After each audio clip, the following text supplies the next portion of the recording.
সকলকে স্বাগত জানিয়ে শুরু করছি নতুন আরেকটি ভিডিও।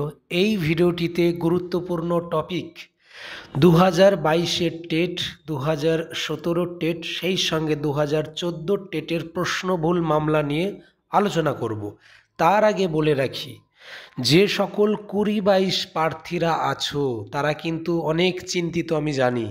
তাদের জন্য একটা ভিডিও আমি আনবো, তবে এইটুকু বলবো, তাদের আগামীতে যে নিয়োগটা হবে, যেটা 11,765-র যে বাকি নিয়োগটা, সেখানে কিন্তু এক কথায় বলতে গেলে 20-22 প্রার্থীদের একটা ভালো খবরই আসতে চলেছে। এইটুকু আমি বলে রাখছি, এটা আমি একটা আলাদা করে বলে দেব বিস্তারিত ভিডিও।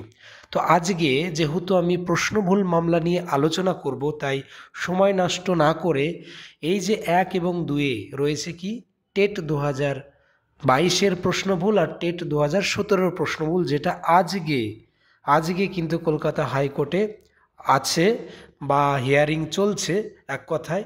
তো সেখান থেকে যে তথ্য উঠে আসছে, 2022-এর যে প্রশ্ন ছিল প্রশ্নভুল টেটের, সেখানে কিন্তু কোনো ভুল প্রমাণিত হয়নি, এমনটাই কিন্তু খবর আসছে।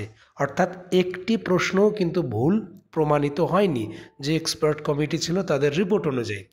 কিন্তু এখানে বলে রাখি, টেট 2017-তে এখানে কিন্তু একটি প্রশ্নের ভুল প্রমাণিত হয়েছে বলে এমনটা খবর পাওয়া যাচ্ছে।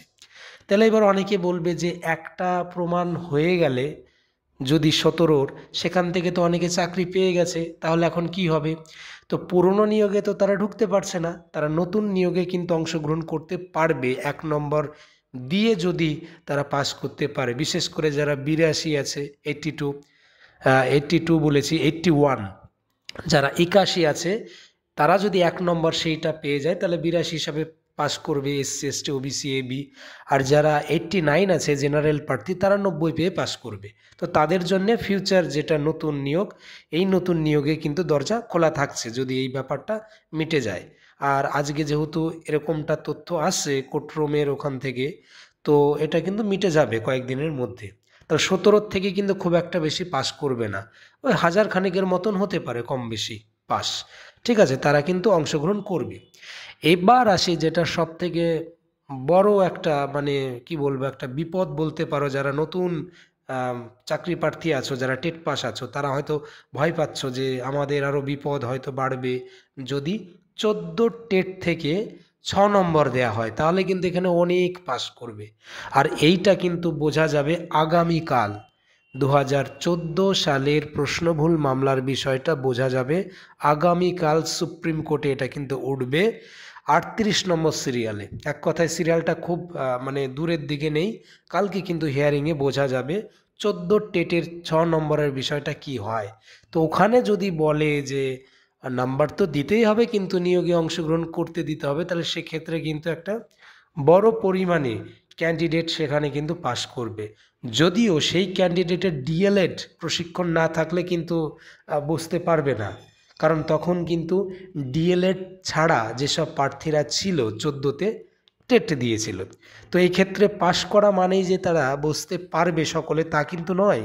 তাদের মধ্যে পূর্ণ প্রশিক্ষিত হলে তবেই কিন্তু ওইটা হবে, মানে পাশ করে তারা কিন্তু নিয়োগে অংশগ্রহণ করতে পারবে এই নতুনটাতে, যদি সেরকমভাবে অর্ডার দেয়। তো তাহলে আপাতত যেটা তোমরা বুঝলে আমার কথা অনুযায়ী, 2022-এ কোনো টেট, 2022-এর যে টেট, সেখানে কোনো প্রশ্ন ভুল হয়নি, এমনটাই খবর।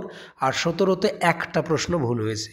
তাহলে এক কথায় যারা 81 পেয়েছিল তাদের কিন্তু একটা মানে এক কথা বলতে গেলে ভালো খবর, তারা কিন্তু পাস করতে চলেছে সেই নম্বরটা যদি পায়।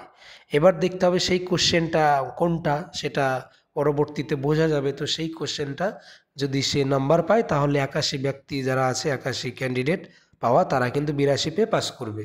আর 89 যারা পেয়েছে তারা কিন্তু জেনারেল হয়ে থাকলে 1 পেয়ে পাস করবে। এটাই মোটামুটি আজকের খবর। আবারও বলছি, যারা এনআইএস প্রার্থী আছো বা 20-22 প্রার্থী আছো, তাদের জন্যে একটা আলাদা সেপারেট ভিডিও করে আমি বুঝিয়ে বলবো বিষয়টা, যে কেন দেরি হচ্ছে, বা রিক্রুটমেন্ট যেহেতু চালু হয়ে গেছে, তাহলে ব্যাপারটা কেমন, কোন দিকে যাচ্ছে। আবারও বলছি, 20-22 প্রার্থীদের কিন্তু আগামীতে ভালো খবরই হওয়ার কথা, যেটা আমি পুরনো ভিডিওতে আমি বলে এসেছি বিস্তারিত একটা ভিডিওতে বলবো। সেই সঙ্গে নতুন নিয়োগের যে ফর্ম ফিল আপ হচ্ছে, খুঁটিনাটি তথ্য কিভাবে কি করবে, মানে কোনভাবে অ্যাডিশনাল নাম্বারটা কোনভাবে যোগ করে দেবে, সব কিছু বলবো। ঠিক আছে, এই ভিডিওতে এইটুকু ইনফরমেশান ছিল। এখনও যারা আমার এই চ্যানেলটিকে সাবস্ক্রাইব করোনি, এইরকম ধরনের ভিডিও পেতে গেলে অবশ্যই চ্যানেলটিকে সাবস্ক্রাইব করে রেখো।